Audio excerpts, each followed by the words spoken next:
ఓం శ్రీ గురుభ్యో నమః. మునిశాపం, పాండవుల జననం.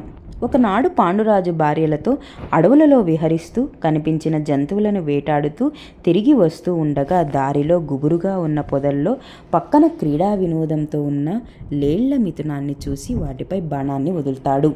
ఆ బాణం తగిలి మగజింక చనిపోతూ మనుష్య భాషలో దుర్మార్గుడా, కామసుఖాలతోనున్న మమ్మల్ని కొట్టి విడదీశావు కనుక నీవు నీ భార్యలతో క్రీడించిన ఎడల వెంటనే మరణిస్తావు అని శపించి ప్రాణాలను వదులుతుంది. వెంటనే ఆడజింక కూడా చనిపోతుంది. అవి నిజంగా లేళ్లు కావని, ఆ రూపం ధరించిన ముని దంపతులని తర్వాత తెలుసుకుంటాడు పాండురాజు.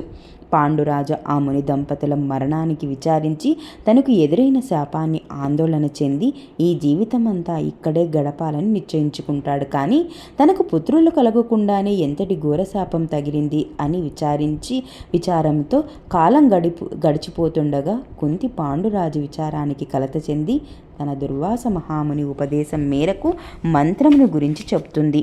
అది విని పాండురాజు మిక్కిలి సంతోషంతో ధర్మదేవతను తలుచుకొని ధర్మజ్ఞుడైన కొడుకుని పొందమని కుంతి చెప్పగా కుంతీదేవి యమధర్మరాజుని స్మరించి అతని అనుగ్రహానికి ధర్మరాజుని పొందుతుంది.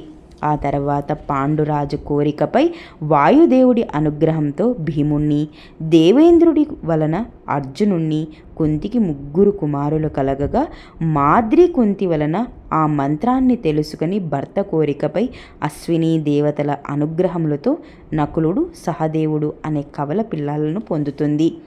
ఆ 5 బాలురు పాండురాజు పుత్రులవడంతో వారిని పాండవులని అంటారు.